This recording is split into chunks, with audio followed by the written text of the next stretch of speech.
ఇక megastar Chiranjeevi Guinness Book of రికార్డులో స్థానం సంపాదించారు.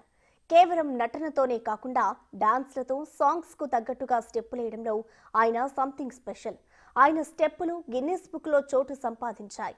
చిన్నప్పటి నుంచే డాన్స్ అంటే ఎంతో ఇష్టమన్నారు చిరు. అసలు నటన కంటే ముందే డాన్స్ లో ప్రావీణ్యం తెచ్చుకున్నట్లు మెగాస్టార్ చెప్పారు.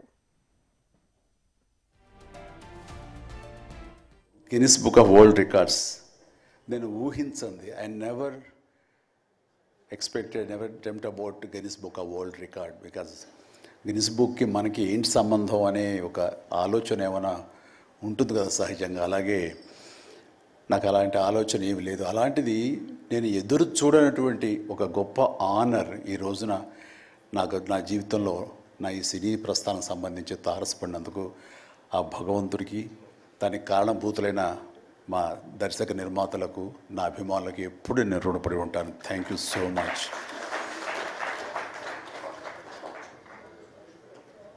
నాకు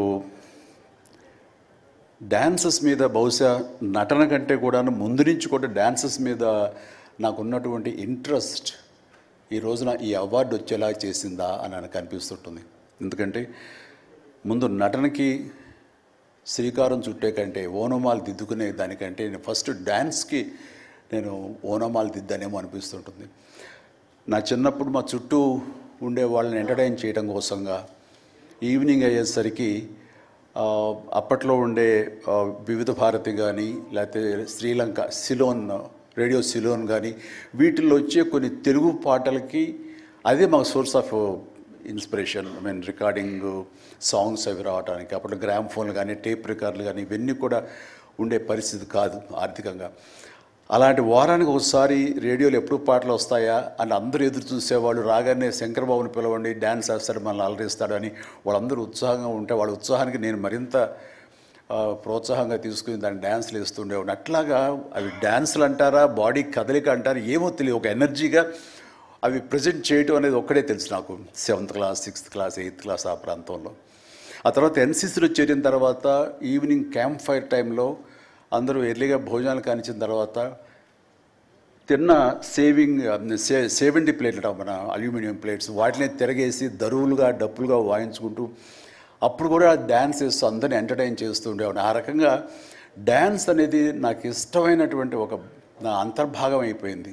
ఆడియన్స్ ఏమనుకుంటున్నారు, ఆడియన్స్ ఇతను సాంగ్స్ కోసంగా పదే సినిమాలకు వస్తున్నారు.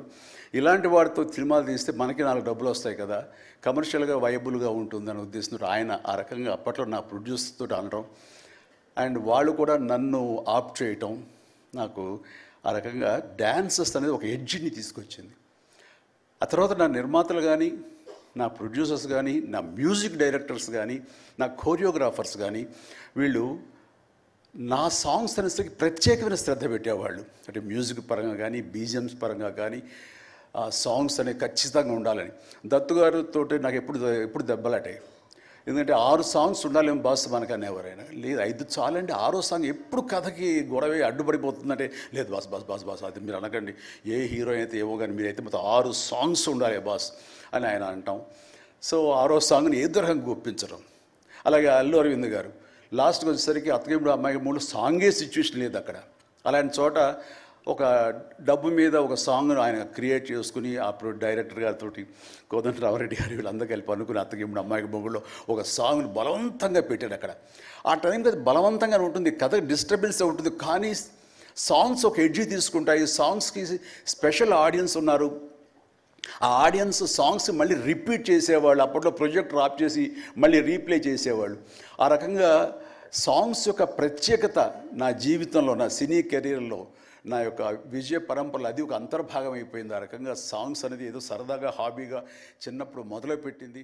అది ఈ రోజు వరకు నాకు విపరీతమైన ఫ్యాన్స్ని తీసుకొచ్చి డ్యాన్సెస్ అంటే చిరంజీవి చేయాలి అన్నంత పేరు తీసుకొచ్చి నాకు ఈ రోజు ఇదిగో ఈ Guinness Book of World records నాకు తీసుకొచ్చేలాగా